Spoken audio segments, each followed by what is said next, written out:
Hello guys, my name is Jesus Hernandez, I'm Elias Hernandez.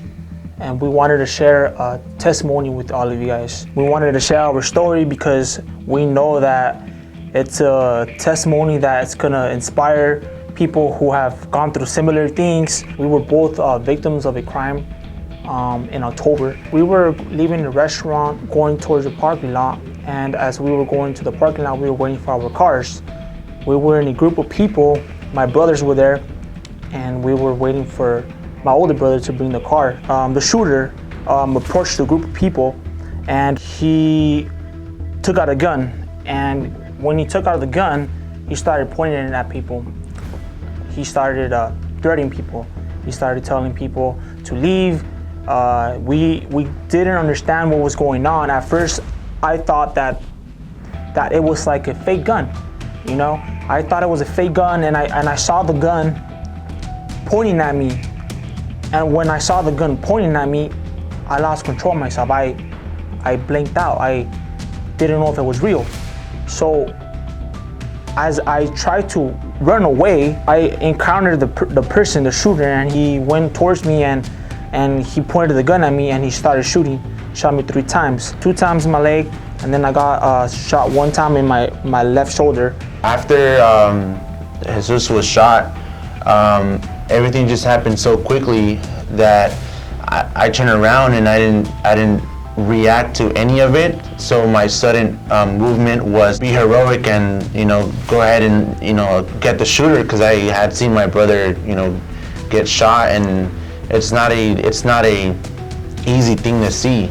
You see your brother on the floor bleeding out and you just want to go after the guy. So that's what I did, and I didn't hesitate. As soon as I was maybe 2 feet in front of him, that's when he went and shot me. And that's when people started saying, that I got shot, and like he said, the gun looked fake, so I didn't want to believe it either. And so much adrenaline that was going through my body that I didn't even realize I was shot. So the ambulances came within, I would say, 30 seconds. It just happened so quickly, like I said. I remember, them patching me up and, taking us on the beds. And I look over to my brother, and he's just unconscious. He looks dead to me. When I was shot, I immediately went down to the floor. I lost conscious of myself, but I still remember kind of getting like flashbacks. I was on the floor like screaming and yelling, and I felt so much pain, and I hadn't realized that I was shot until I just opened up my eyes and I saw a bunch of cops all over me, an ambulance, firemen just carrying me. They took out my clothes, they ripped my pants off, and I didn't know what was going on. I hadn't even known that my brother had got shot. Like I said, I lost consciousness of myself. A lot of times you ask yourself, what is your purpose? And sometimes some may say my purpose is like being a cook or being a soccer player, but I think my purpose is actually I'm already living my purpose. I'm here sitting in the camera talking to you guys. My purpose is to be a better version of myself. My purpose was always just to live, like just day by day, and I wouldn't really take serving the Lord, I would say, as seriously. Of course, I did it with heart and and everything, but I feel like now my true purpose is to serve the Lord endlessly, because I owe my life to Him. That's why. Like when it all happened, a day later, I did live in regret. But one thing I don't regret is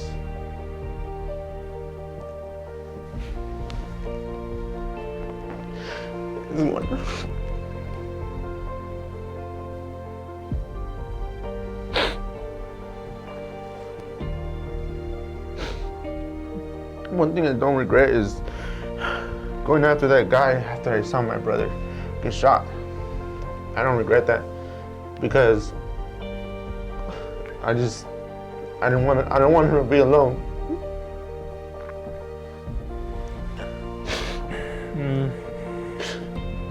I just don't regret going after the guy, because what if I did get the guy?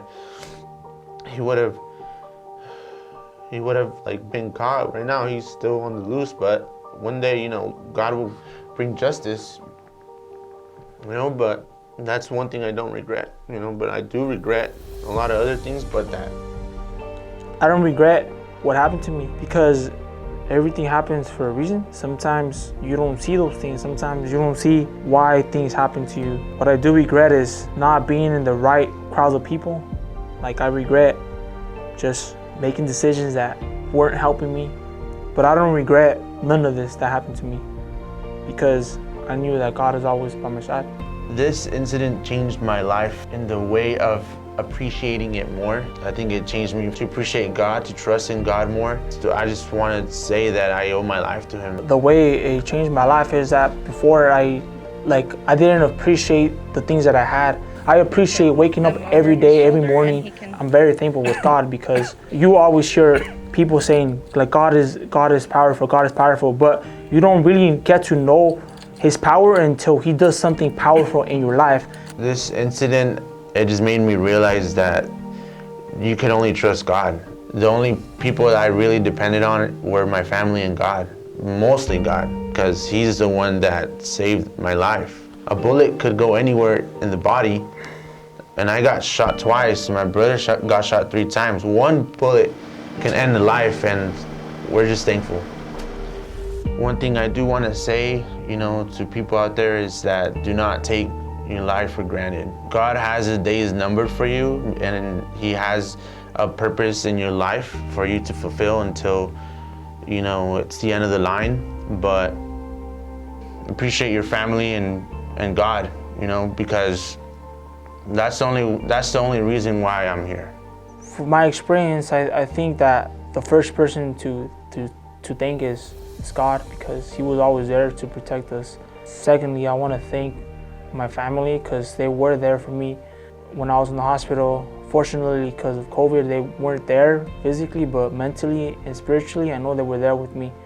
And I also just want to thank my pastor because he was there praying for us, and those around him, and those people who actually showed their love and support.